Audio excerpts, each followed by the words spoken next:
There we are. All wave, and you're going to dance with me. Here we go. Hear me? Let's dance.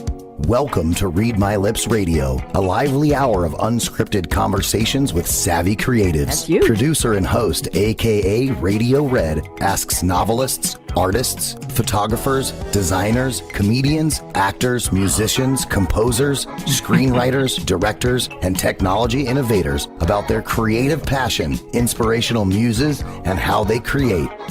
Ooh, how those lips can talk. Now, here's akaRadioRed. Thank you very much for bringing me on the air. That's the voice of Ryan Treasure, bringing me on the air for so many years. I do a shout out to everybody out there. And we have another engineer with us today. We have Jordan Henson, who is here getting us on live on the Voice America Media Empowerment Channel. I'm akaRadioRed, and where else would I be? It's Monday, for goodness sake. I have a wonderful panel today, but before I introduce them, and I have a gift for each of my guests. Before I introduce the panelists, please just wave hello to LinkedIn and Facebook twice. That's two waves, and YouTube. Okay, there you go. So the world is watching. Now, today is January 12th. In the middle of 2025, I was wondering why the year was going so slow, and all of a sudden, boom, it was Thanksgiving, boom, it was Christmas, it was Hanukkah, it was New Year's, and now we're halfway through January. I don't know what's going on. It is the 12th day. Terry, it's easy to count when you're in the beginning of the year, so I know it's the 12th day of 2026. It's the Gregorian calendar. Used to be the Julian, and Julian got rid of the first week or so of October, which was terrible for Libras like me because we couldn't have birthday, but that was hundreds of years ago, so I didn't know. So now we have Gregorian. He said, every 4 years we'll add a day, a leap year day, and we'll get all the October birthdays back. So yay, yay. 353 days left. It's the second Monday. Anybody here a Capricorn, Marina, or anybody? Anybody a Capricorn? No Capricorns. Well, neither am I. I'm a Libra. Okay, so we'll skip that. Seagoat, no with us. Today, number one songs on the Billboard Hot 100. I know you've all been waiting all your life for me to do this, Terry and Carol and Marina. 1975. The song number one was Love Will Keep Us Together by Captain and Tennille. Anybody remember that? Yes. And Yes. you heard the story of when she wrote her memoirs and she said that it really wasn't. They needed you, Terry and Carol, the love doctors, because it was a horrible marriage, but we'll leave that one alone. In 1985, Careless Whisper by Wham. I remember that. Anybody else remember that song? I think don't know the song. Okay, it was a lovely song. One Sweet Day, 1995 by Mariah Carey and Boyz II Men. In 2005, a song I have no idea. Love Me, Love You by Mario. I don't know who Mario is, but that's what they told me. 2015, Uptown Funk. I love to play that on my drums. Mark Ronson featuring, I don't know who Mark Ronson is, but Bruno Mars. Give me a break. Rock it. And in 2025, last year, The Fate of Ophelia by Taylor Swift. I still don't know that one. I've got to catch up. Couple of music milestones. Today in 1959, this will interest all of you. Berry Gordy created a company called Tamla Records. Guess what it grew up to become? Motown. We know that. In 1960 on this day, Led Zeppelin's self-titled debut album released in the U.S. was recorded in 36 studio hours. Marina, that's got to be a record, right? 36 hours? That was amazing. In 1993 on this day, Van Morrison became the first living artist to skip his induction into the Rock and Roll Hall of Fame. And wait for me to put the lights on. So there we go. See, the sun's going down, the lights are coming on. And today in 2003, an unexpected sadness in the music world, Maurice Gibb of the Bee Gees had a heart attack and passed away suddenly. But we have some happy news. Howard Stern, the bad boy of radio. We know who he is. Still got that long curly hair. He's 72 today. Who knew? Grew up in Queens, New York, where I did, but I didn't know him. Oliver Platt, the actor, Three Musketeers, The Bear, 66 today. Sporty Spice, Mel C from the Spice Girls, 57. Is that legal for a Spice Girl to be over 55 years old? I don't know about that. She wore those tracksuits and the trainers. Those are sneakers. They say trainers. And in memoriam, Kirstie Alley, who we all knew, would have been 75 today. So now and quickly, everybody just say on the shout out on 1, 2, 3, we're going to say hello, LLL. 1, 2, 3.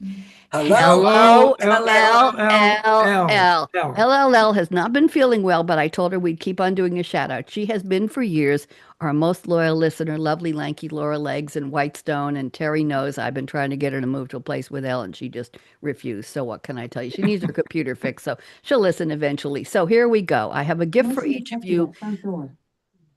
somebody's talking. Is that an Alexa in the background talking? Did Yeah, I did a I trigger? Someone delivery. ring the doorbell. I thought maybe I triggered somebody's Alexa. You know, it Oh, happens if you say it too. If I watch a TV show with a character named Alexa, she's in the other room playing the music they're asking for. It's unbelievable. Marina, I'm starting with you, but when we get to you, I want you to say your last name. I'm just going to call you Dr. Marina, okay? So here we go. Welcome Sounds to the good. Creativity Show, where stories ignite. AKA Radio Red on her Scarlett Mic, live streaming bright. Now the light's on, I am. The kindness of creativity. Now, I pick a different theme every week, and because of honoring the three of you and your stories, this is the kindness of creativity, sets the tone, we hope, for this year as challenges and compassion merge ever so clear. And that's a reference to all of you. Marina, MD, I'll get to your name in a second. Carol Moss and Terry Moss are all here today, three passionate creatives with a lot to say. Hear their journeys at our table round. An inspiring hour is about to be found. So let me get started here. And Marina, I want you to say your full name for me right now, please. Marina Strawzak-Suri. Thank you very much. Okay, Dr. Marina, born in Ottawa to Polish roots, the youngest of three. She learned early what and who she could be. With a career-driven mom who said, dream big, go far, Marina grew up believing each goal was hers to star. Artistic by nature, yet curious about how bodies work and mend, Marina chose medicine's path where science and care blend. A global tour mid-training showed how healing looks worldwide. Then illness slowed her own journey, but not Marina's inner stride. When fatigue was dismissed, Marina searched for causes deep, finding functional medicine where whole life changes would reap. From lifestyle to longevity, her research took the lead.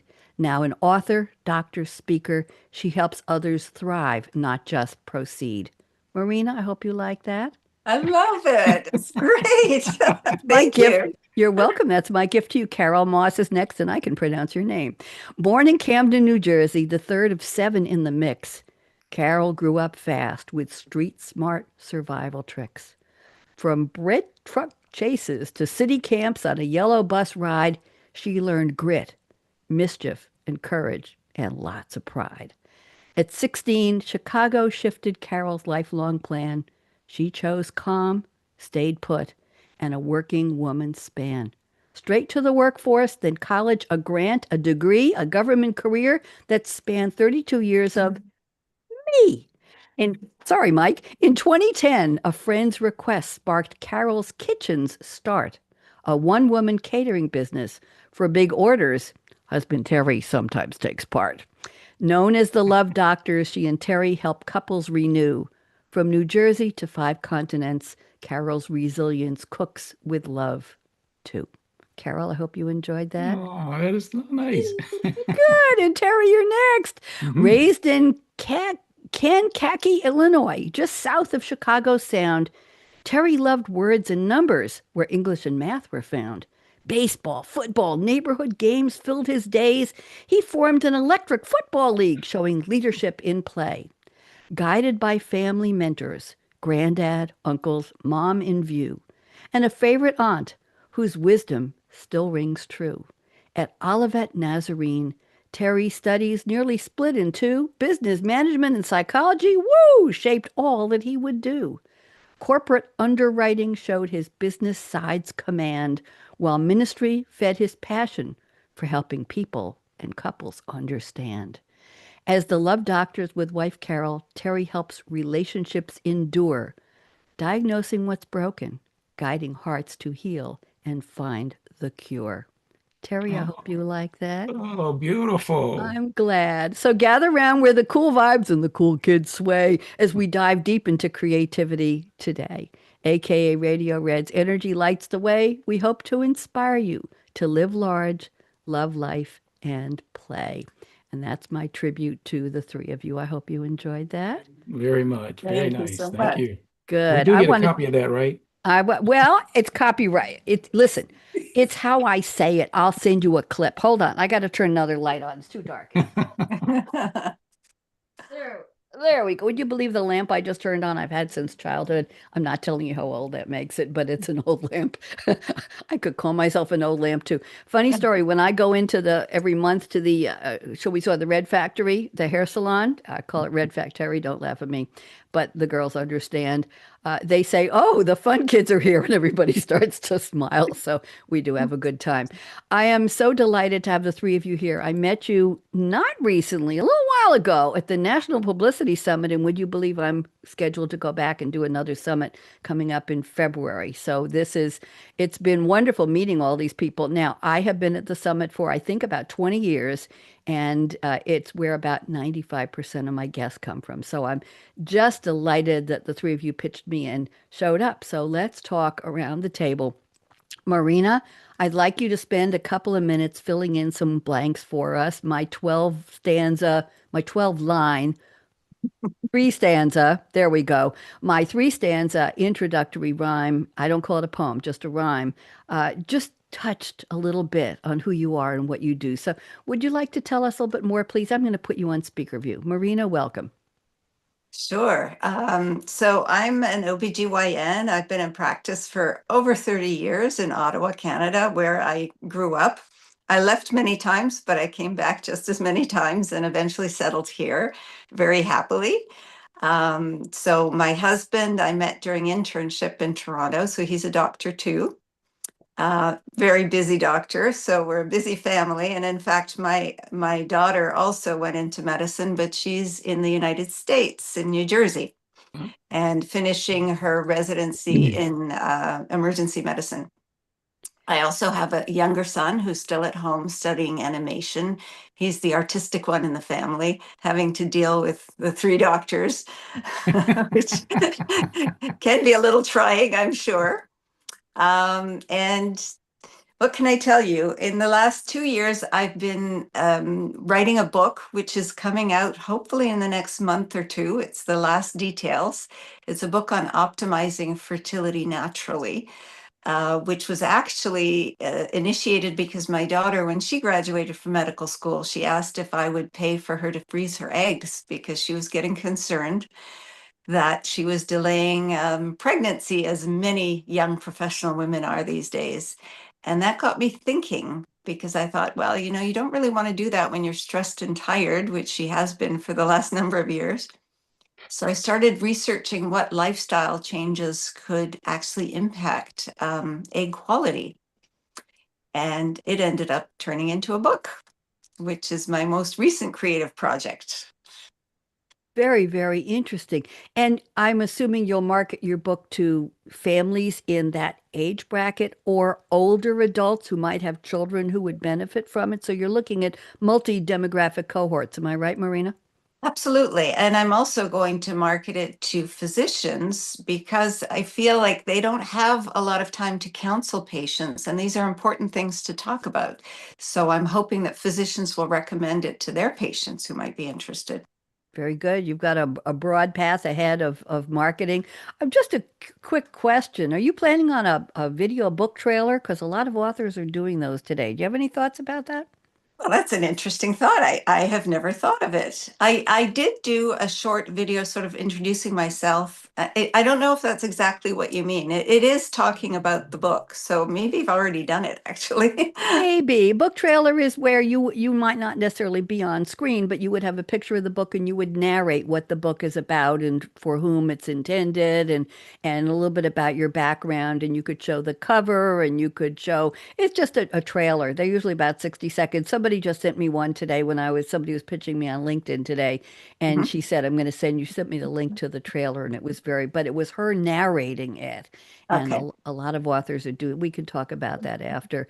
sure. Marina, Dr. Marina, with respect, my dad was a radiologist back in the day of the old-fashioned radiology studios, practices, offices, and yes, all interesting. And my daughter is an MD. She's a pediatric GI Oh, specialist. wow. Yeah, and she's now a consultant. She gave up face-to-face practice, clinical, and she's now a consultant. So very, very. And my mom was a nurse. And funny story, my mom was a nurse when my dad, who was an MD, was in the hospital having his thumb operated on, and she was taking care of him. And yes, and they ended up dating and falling in love and marrying after he. Yes. Anyway, interesting story. Thank you very much, Dr. Marina. I have great respect for what you do. And speaking of respect, I have respect for. I have a married couple here on the show, and I had to put them in separate rooms. And I was like, why can't we be in the same? Because I want to be able to show your gorgeous faces when you speak as individuals. So Carol is here as Carol Moss, and Terry is here as Terry Moss, and we're going to go find out more about each of you. Carol, I'm putting you on speaker view. I'm delighted to have you here. I love the dress, by the way. Are those kisses? Are those lips on the dress there? These are lips. I had to represent you well. It's like your lipstick attacked my shirt. Oh, I'm sorry. No, I'm not. See, the lipstick is behind me. I've got it all over the place. Carol, we need you get closer to that microphone. We want to hear you better. I'm putting you on speaker view. Why don't you fill us in a little more? I want to know about Carol's kitchen and a little more about how did you meet this handsome man? I know. I miss you, babe. Oh, the separation. Oh my gosh. He's just in the other room. Control yourself, Carol. Go ahead. Oh, I love your introduction. Yes, I am Carol Moss and was raised with seven. It was seven of us, single parent in New Jersey. I did go to the Chicago area at the age of 16. I went to visit my dad for the first time in the Chicago area at the age of 16 because I spent my youth years going to camp, like on the yellow bus. But once you obtain age 16, you're no longer eligible for that camp grant. So you either have to become a leader or you're out. So I decided that summer that I'm going to go visit my father for the first time in Chicago by myself. So exciting that I stayed. So at the age of 16, I left my mother's house in the New Jersey area with my siblings, and I moved in with my father in the Chicago area. One of the best decisions that I know that I could have made at such a young age. So I continued school there, graduated from high school, did some college, and then I started a career right out of college with the government, and I stayed there for over 32 years until I retired. So through that path, I did have my first child at the age of 21, which he was born with special needs. So then I found myself being a single mother with a young child with special needs. So in that path, I ended up years later getting married.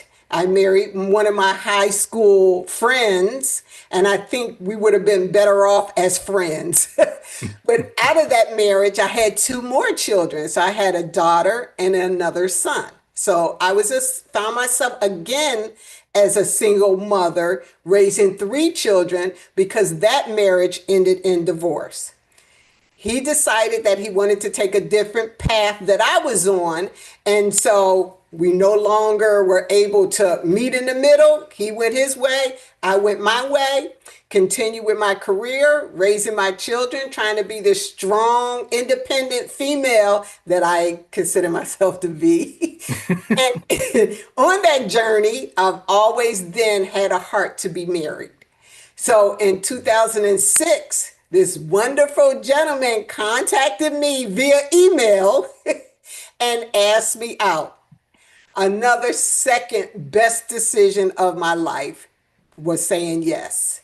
So I went out with Terry. I went to the date out of curiosity, and I left with, is this a possibility?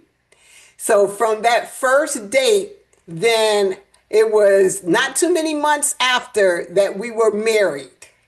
So 6 months, was it 5 months or 6 months later, we were married, and it's been almost 20 wonderful years. Wonderful. Yes. What a story. the story is creative. The way you've found challenges have found you, and you found ways to make things work. And I'm going to go back to my theme for today's show. You've been kind to yourself, Carol. Mm. You've been Yes. kind, right? I really try. There I've you go. always had the demeanor, and I'm so gracious to have the glass half full personality. Mm-hmm. I I think always know that there is a better way to look at things and go about things. So I'm a problem solver. So I try to take something small and make something big. And I've always tried to get myself out of certain situations. So I've never been humdrum. And, there you and go. I like it. I like that upbeat. That's why when I first met you, we connected because you have That's right. that bubbly personality, and I love that. Thank you. Well, I'm happy you're here. And let's go to what's his name? Oh, Terry Moss. There he is down the bottom of my screen. Who are Yes. you? Would you like to tell us your story? Take about 3 minutes and fill us in what I missed in my 12-line rhyme intro. Terry, welcome. So happy to have you here. Go Well, ahead. thank you. I'm happy to be here. And I thought your three stanza this is a great I'm not a poem. That was really great. Thank you. So Kankakee, Illinois is where I grew up. It's south of Chicago, so the big city of Chicago, but I lived in the little town of Kankakee and had a fun childhood. It says some of the things that I did. I used to love playing football, baseball, in my electric football league. That was pretty cool too back in the day. Put the little players on the electric board and they go run into each other. Yeah, so we created a whole tournament around that. That was pretty cool. But through those experiences, I actually learned that I had some leadership skills.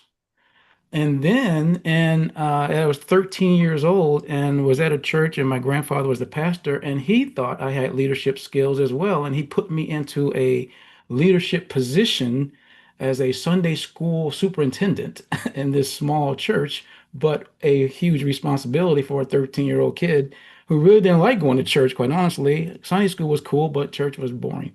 But that was then. And my grandfather told me he did that because he thought I had leadership potential and he wanted to put me in a position to groom that. I say that because when I look back now over what has been a 46-year leadership life in corporate America and over 50 something years of leading in churches and church ministries, I think Grandpa had something pretty spot on there. And so it's been pretty exciting growing through all of those various avenues and loving life. And was married for 26 years and have had two sons from that marriage. And now they're adult men, one living in Los Angeles, one living in Maryland. And that ended in divorce, unfortunately. And it was a difficult time of, wow, what do I do now with me after being 26 years and you're this husband and father and all these other things.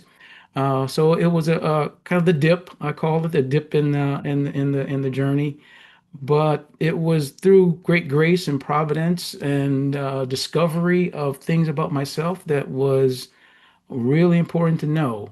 And it helped me to prepare for the next stage of my life is when I met that wonderful woman called Carol. And she did say yes when I asked her to go out on a date on Thursday, February 2nd, 2006, to be honest.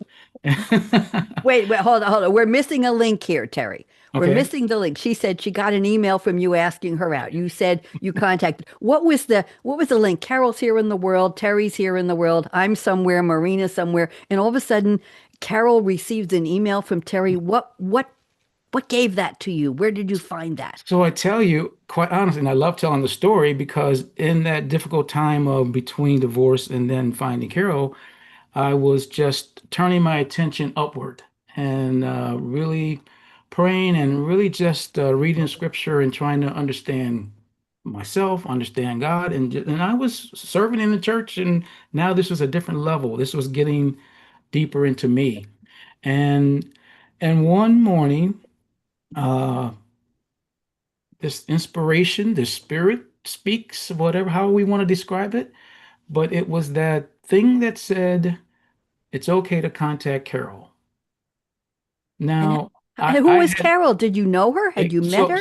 so we were both in the church. We were both serving in the same church. Got it. So she was in leadership positions and I was leadership positions. So we would go classes and leadership training, but there was never a romantic look or wink or anything.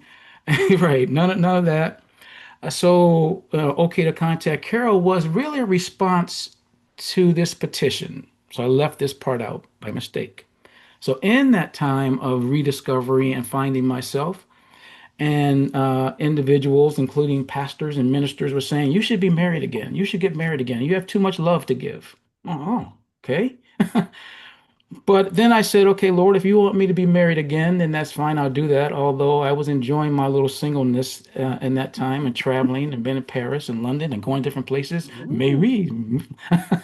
pourquoi Uh, pas?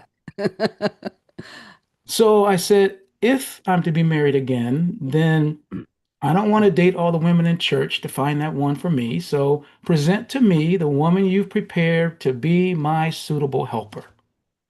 That was my prayer. And I thought it would take God a year to scour the world and find that one for me. So I thought at least I have another year of my singleness. But it was about 3 weeks later when that spoke okay to contact Carol. And I knew that was a response to that petition, but now Carol has no clue about this. So now what do She's I been do? summoned. She's been summoned by a higher power there. Right, Okay. right, right. That's So good.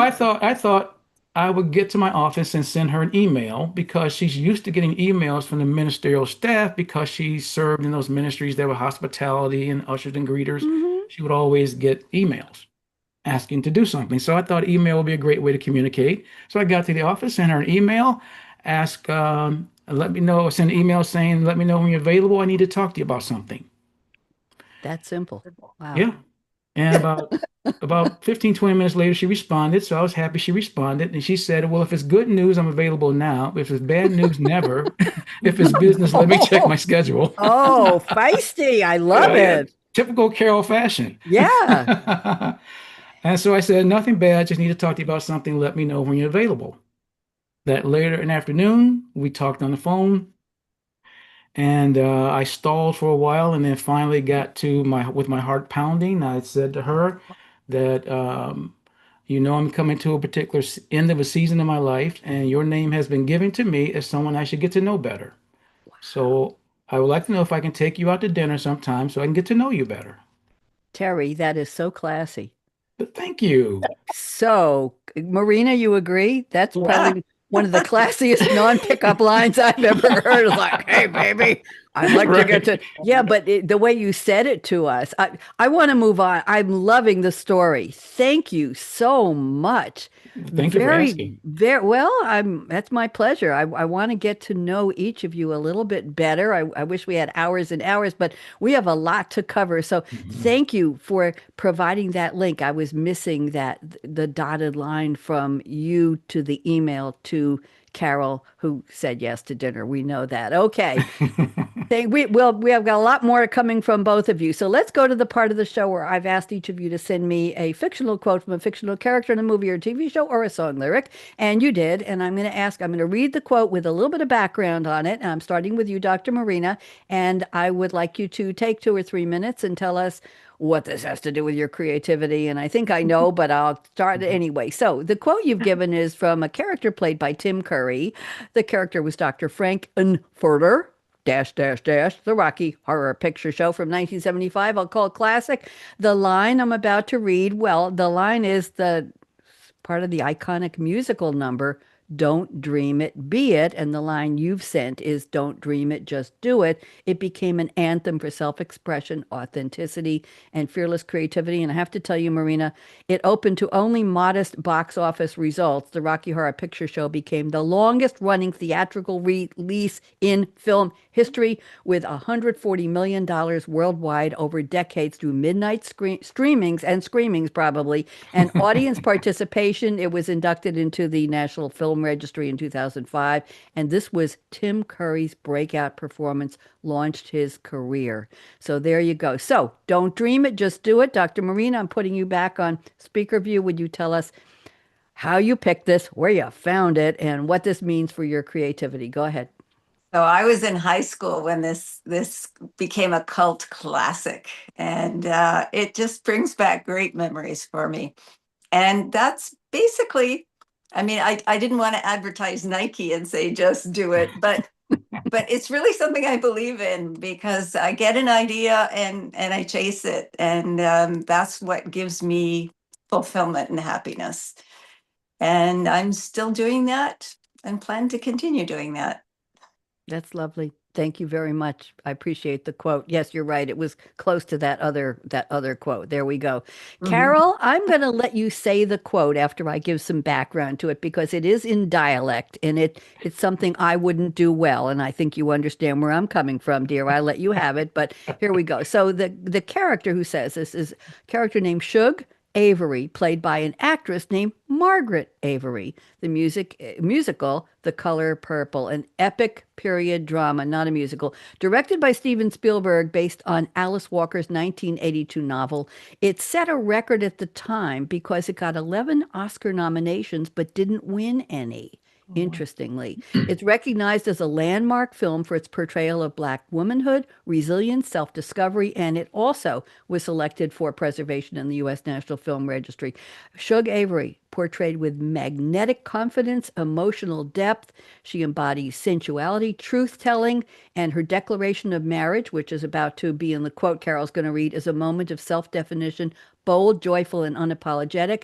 And I didn't know this, but Margaret Avery, the actress, was also a trained singer and stage performer. I didn't know that. And she was nominated for an Oscar for Best Supporting Actress. So, Carol, why don't you give us the quote? I'm putting you on speaker view, and tell me, like we couldn't guess, what this has to do with your creativity. Go ahead, Carol, all yours. All right. She says, "I's married now.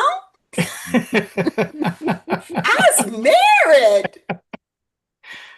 Okay, tell me the story. How did you pick this quote for your creativity quote for the show? Go ahead. I love that because I was a single parent for about 14 years, raising kids.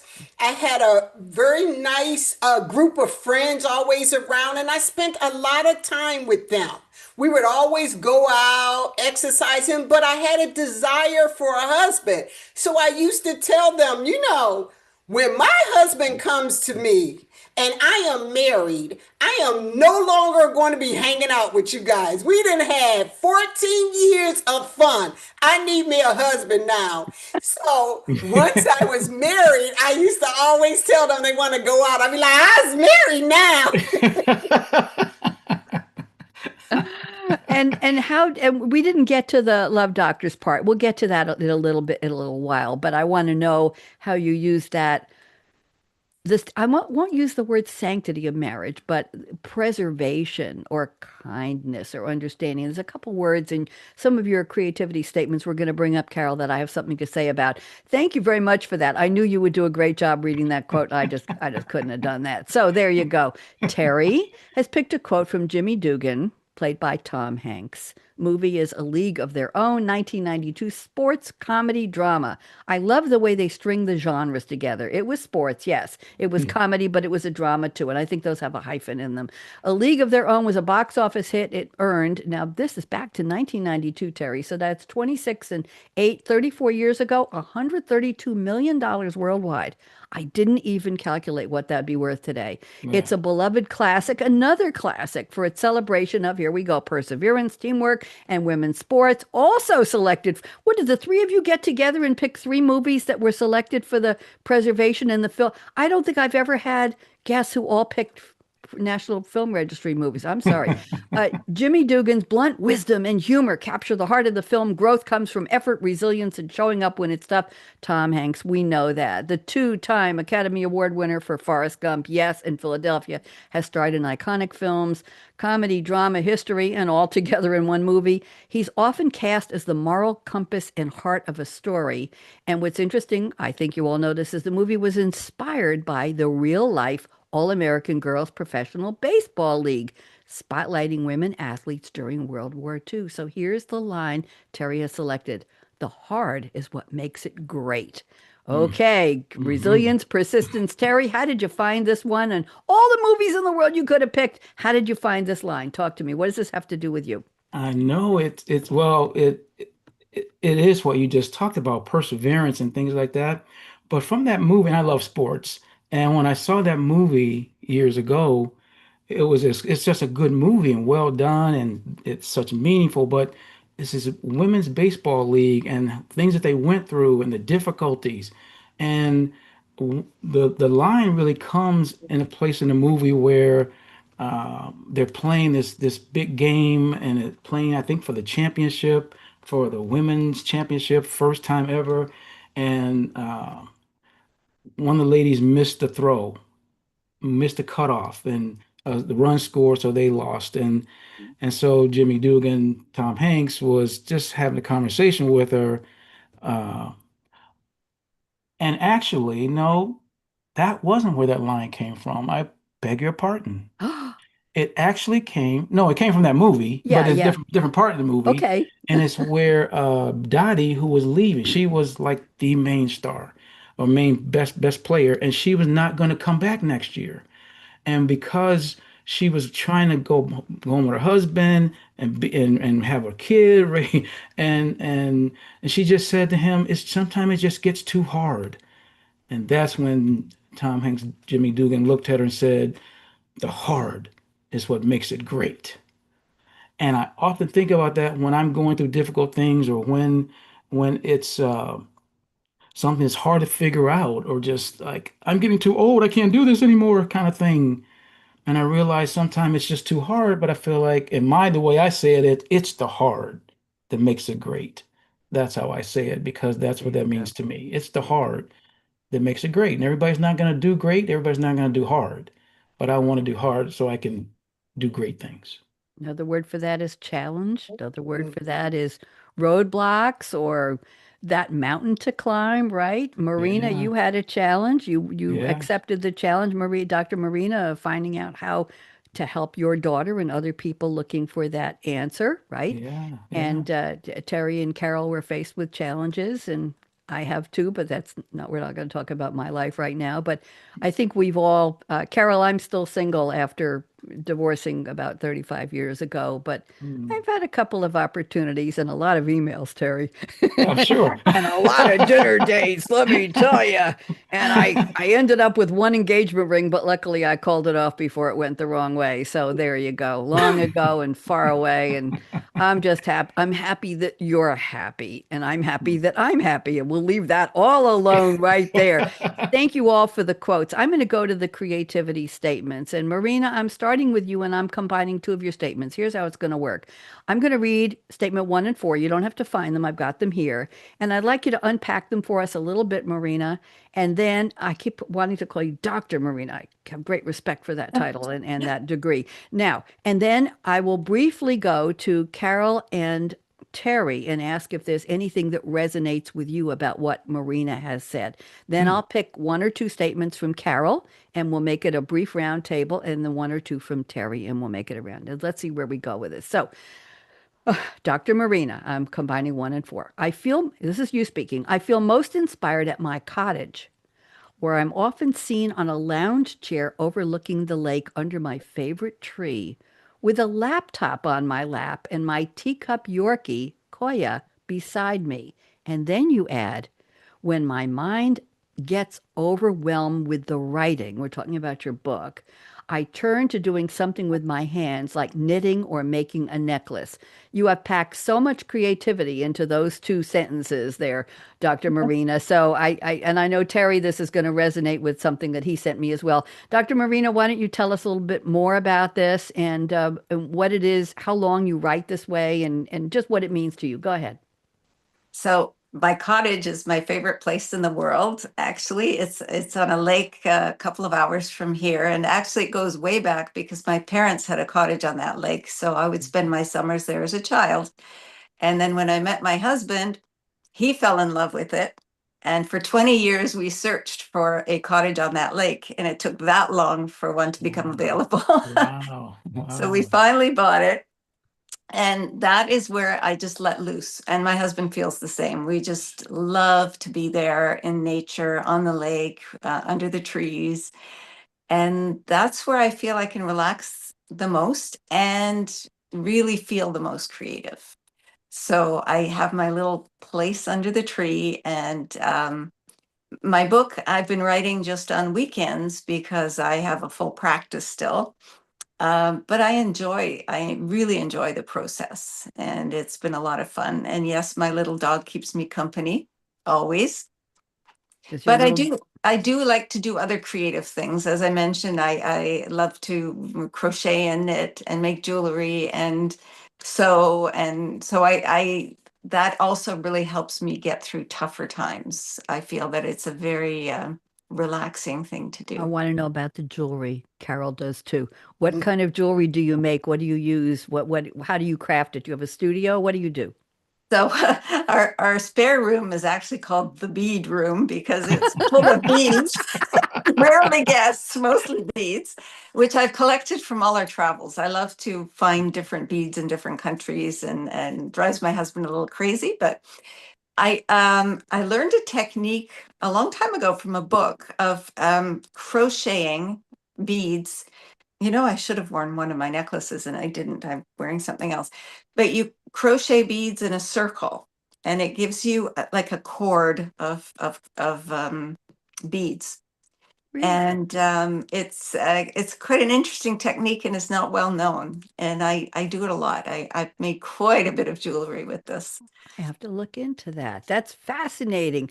Terry or Carol, anything resonate with you about having a little dog next to you while you're writing, or sitting under a tree, or having a favorite place? Either one of you? Terry, I think you want to say something. Yeah, well, I was going to say, I understand having a favorite place and how important that is, particularly because I write as well. And my favorite place is actually my study in our home. Mm. And usually between 4 and 8 a.m., I get the best writing done, and it's quiet and it's peaceful. But I'm, alone in my big leather chair and just quiet and peaceful. No music, no TV. I can't listen to music and things like that. I just have to have silence and Yep, quiet. And so that's my blessed quiet moment that's when I'm lovely. writing that early in the morning. That's lovely. Carol, anything with you? You've got Well, your work? that's Terry, his quiet place. I'm more of a hands-on person. So he loves his 4 to 8, but about 8:30, then I'm coming out of the bed, out of the room, my exercise clothes on. Good morning, babe. And I'm all hyped up and ready to go out for my morning run or my morning walk with my cup of coffee. So I'm more of a hands-on move about getting things done. So we Yeah. say Terry is the head and I'm the hands. Oh, I was waiting to hear what body part you were going to do. Okay, I didn't say that, kids. I'm being very nice here. I'm the green room warm-up committee. What can I tell you? Thank you, Dr. Marina. Very much appreciated that. That's what I like to do in the show, is peek into how people are creative, what facilitates, what encourages you, what allows you to do what you want to do, or what you think you can do, or just what makes you do it, whatever you do creatively. Speaking of which, Carol, we have to tell this secret now, lady. I have to know more. Carol told me Carol's Kitchen, I'm quoting, is my catering business that I started in Chicago in 2010. That's 15, 16 years ago. Because of my love of cooking and serving, a friend asked me to cater her daughter's graduation party. Woohoo! From that event, I was asked to cater several. The food must have been darn good. So I decided to turn my skills into a business. Of course you did, Carol. Carol could do anything. It's a one-woman operation unless I have a large request, and then I hire Terry as my assistant.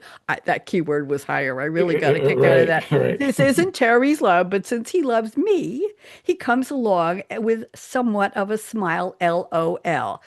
Carol, we need to know, what are you cooking? Who are you serving? How many times do you do it? Where is Carol's Kitchen based? I want you to get a little closer to your microphone because we want to hear you better. And we want the Yes, story. 3 minutes to all about Carol's Kitchen. Talk. right. Oh, So in the church that Terry and I was in, I did lead the hospitality ministry. So I had the opportunity to set up, cook, do a lot of the picnics and meetings and stuff. That is my heart.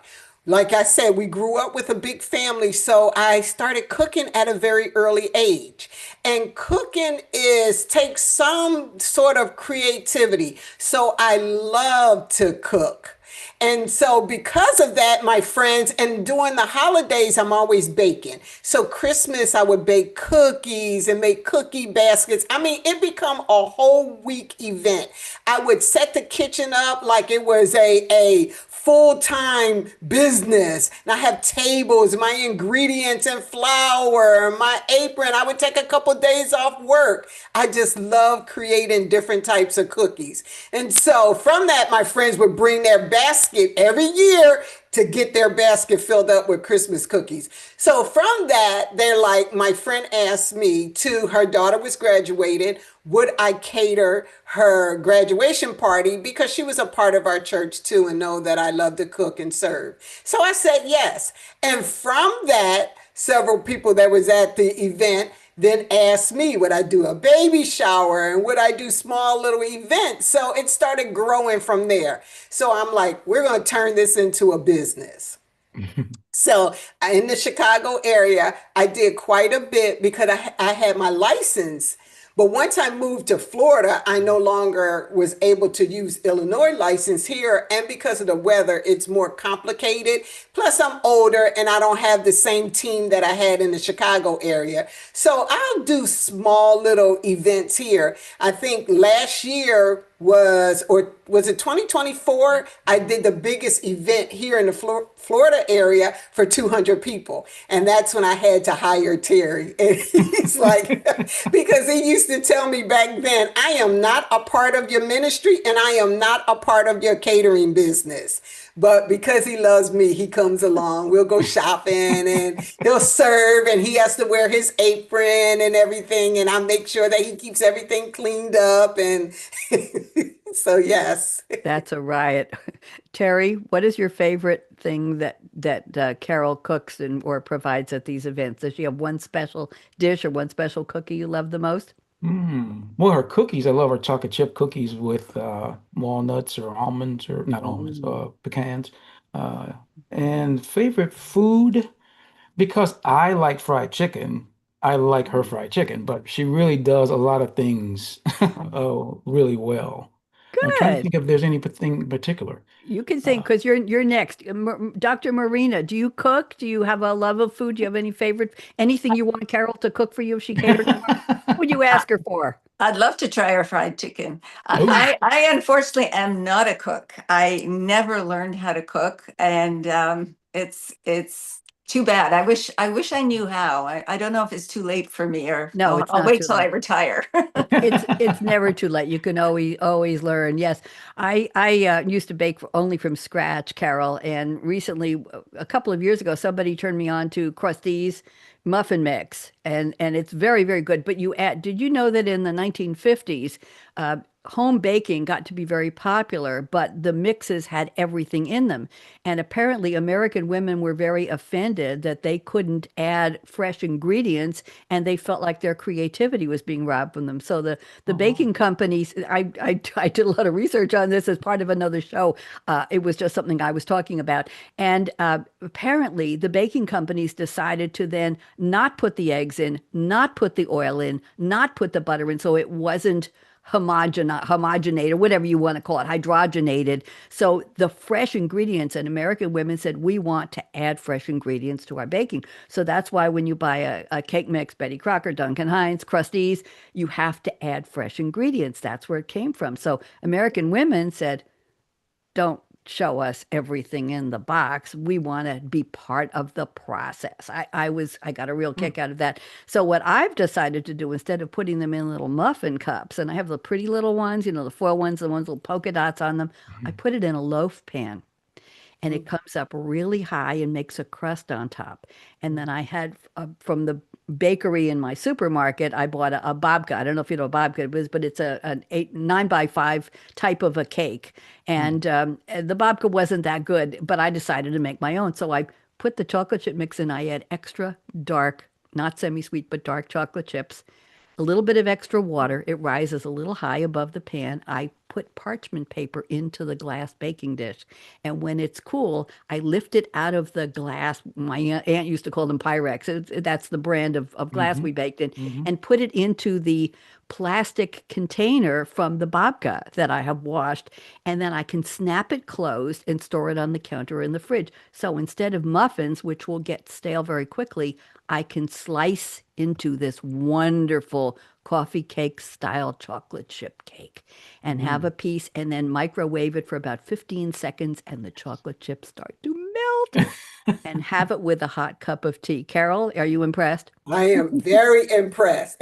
Let me tell you this quick story. This is how I got Terry also, because we were in a class together. And the end of the class, we had a very big potluck. Was before it was Carol and Terry Moss. And guess what I made as What a did you dish make? for the potluck? What? Fried chicken. I brought the whole In the fryer classroom, and by the way. everything, and I fried fresh chicken in the classroom. I Wow. think that's what impressed him. I'm sure a lot more than that impressed him. So let's go to Terry, your creativity statement. I think you're going to enjoy this. Terry says, I am a student of people. I observe people everywhere, in the mall, in the grocery store, at airports, on cruise ships, people from different countries, in my own town, in other countries. I observe couples. I observe individuals, old people, young people, little children. They are everywhere. Yes, they are. I learn from these myriad people that we are all one human race. Yes, Terry, yes. And every person is a face. I'm going to cry. Every face has a name, and every name matters. Yes. So why don't you spend a couple minutes? I'm putting you back on speaker view, and we might go a little past the hour. I'm telling Jordan that. He says 4 minutes to close. Jordan, we'll probably just wave goodbye at the top, because I'd like to. Can you all guess? Can you stay a few more minutes past the Sure. top of the hour? Yeah. Marina, Sure. Marina, I want to Yes. make sure Maria doesn't have a baby to deliver tonight. They're just going to have to wait. Hold That's it. Okay, we're not letting you go. Okay, Terry, I'm putting you back on speaker view. Would Yes. you please? And Jordan, tell me when we've got 30 seconds left, and we'll all wave goodbye for the Voice America Media channel, and we'll keep going. So, Terry, what does this have to do with your creativity? What do you do with all of this student of people, observation, knowledge? What does that inspire you to do? Terry, you're up. Go. But it really has helped inform those critical things that I've learned to help people. So here I go. Part of that learning and observing people started primarily around couples. And early on, over almost 30 years now, working with couples and helping them, uh, you know, get a healthier marriage, grow a healthier marriage. And when even going through a divorce, people were still asking me to help them. And I'm thinking, but you realize I'm going through a divorce and you want me to help you with your marriage. And one couple said, well, yeah, if you've been married that long and now you're going through a divorce, I want to understand what not to do or what not to do. So I get that. But that helped me to realize, okay, maybe I'm still worth something after all, even with the big D on my forehead. And so that working with people and start listening to their issues and challenges, I began to craft what really makes marriages fail and started looking at pride and selfishness because I kept seeing that from these various people. And then that grew into something deeper that the second book helped writing that whole you before too, because I realized that deeper than that pride and selfishness is a lot of people just don't understand how to do relationships well. Whether it's a marriage relationship, friendship, partnership, in business, we just really don't know how to do relationships well. And that is that we walk away feeling connected and fulfilled and mutually satisfied in that relationship. And so that watching people and observing people And then talking to people from various countries and cultures, I realized it's not a one ethnic group, it's not one country, it's a human race problem. We were created for intimate, close relationships, but we don't know how to do it. So we want to teach people how to do that. So that's how that kind of connects. Terry, I want you to pause. Your pause is perfect there. I just want everybody to wave goodbye because we're going to let Jordan end this on Voice America Media Empowerment Channel, and we're going to keep going on my channel. So everybody say bye, Jordan. Bye, Bye, Bye, Jordan. Jordan. Thank Say bye, you. Empowerment Channel. Bye, Bye, Empower. Empowerment Channel. Bye, Okay, Jordan, you Empowerment have Channel. a thank you. You have a rest of your evening. Good. I'm very intrigued with what you said, and I want to go back to, well, first of all, let's go around the table.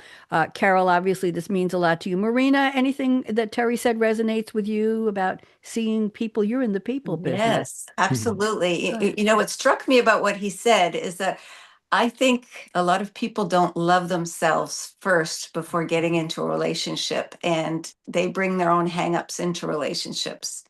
And I think that's a large problem for many, many couples. Yes. Yes. Absolutely. Carol, what are your thoughts? Because I think that we're so busy looking outwardly that we don't look within ourselves. So what happens is we're going to get out of this relationship because it's that person's problem. That person is a problem. But little do they realize is that they're still struggling with whatever internally. And so they take that into the next relationship. And so until we're able to start looking within ourselves and be accountable for some of our own struggles, our own downfalls, then we can learn to have a healthier relationship.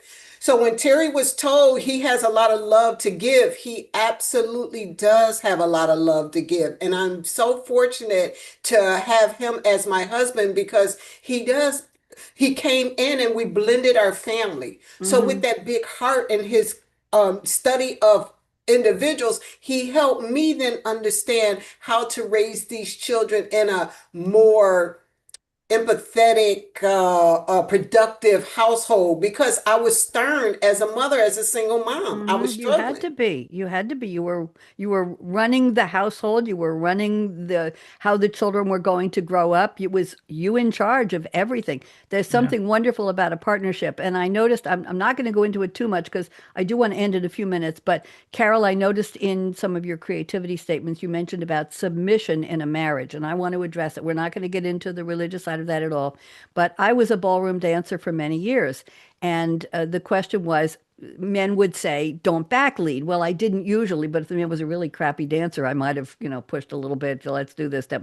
Anyway, the bottom line is I had one of my dancing friends on one of my early radio shows on WGBB AM 1240, the oldest AM station in Long Island. I was the Friday night drive time host.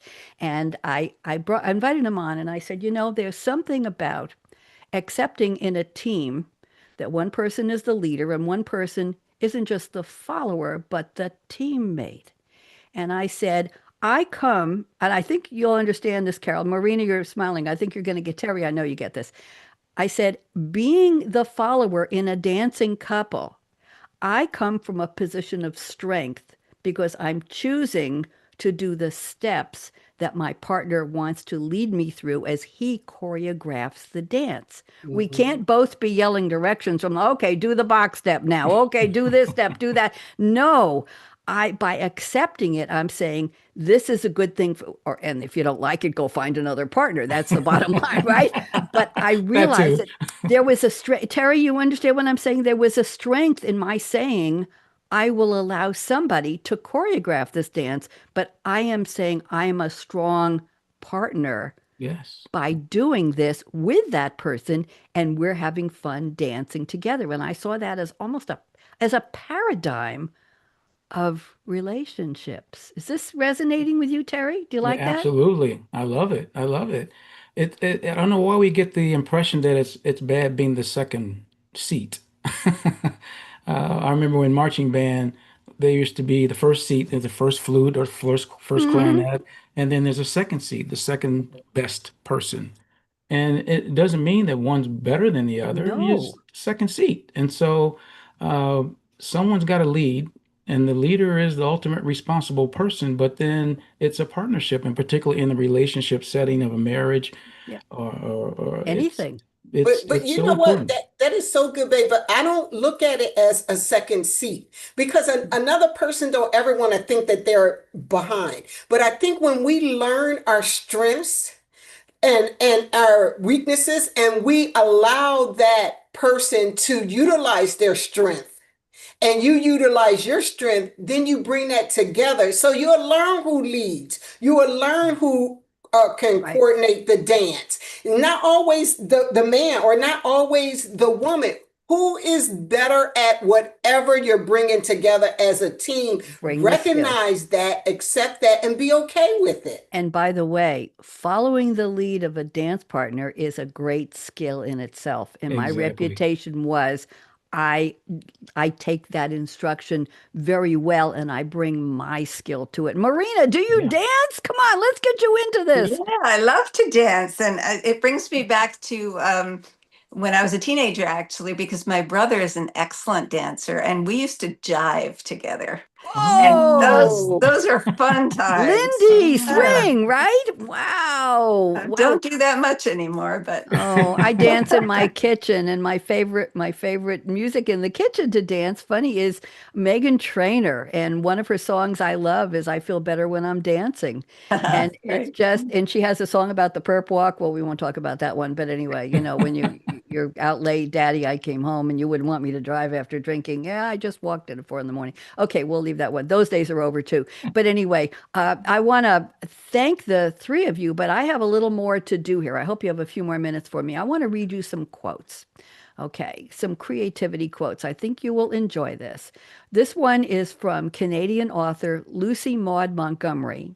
She wrote Anne of Green Gables in 1908. That goes back a while. And in chapter 19, which is called A Concert, a Catastrophe, and a Confession, I think some of us have had all of that in our lives, right? Carol, are we talking about that? Okay, she wrote, something just flashes into your mind. So exciting, and you must out with it. If you stop to think it over, you spoil it all. That's a creativity quote. That's powerful. Here's one from Rapunzel from Tangled, the 2010 3D computer animated musical adventure fantasy comedy film. Terry, there's another one of those five genres all patched together again, voiced by Mandy Moore. And I love this quote: venture outside your comfort zone. The rewards are worth it. Yes, kids, haven't mm-hmm. we all? Here's another one from the Rolling Stones. You like this one. Back in 1969, you can't always get what you want, but if you try, sometimes you'll get what you need. And one more. This is for the lady. No, it's for everybody. Glinda the Good Witch of the North, played by Billy Burke. We're talking the real Wizard of Oz, Right, right. 1939 with Judy Garland. Okay, you had the power all along, my dear. That's one of my absolutely favorites. I want to read to you a little poem. I belong to an online poetry group and I love to write acrostics. Now I'm doing, I called them limericks because I wrecked the fifth line of a limerick. But anyway, that's another show. In July 24th, 2004, we get a prompt from the moderator every Wednesday all year. And during April and November, we get a prompt every day. So I write 1 to 3 poems every day in April and November. I've been doing this for 3 years. I have about 900 poems.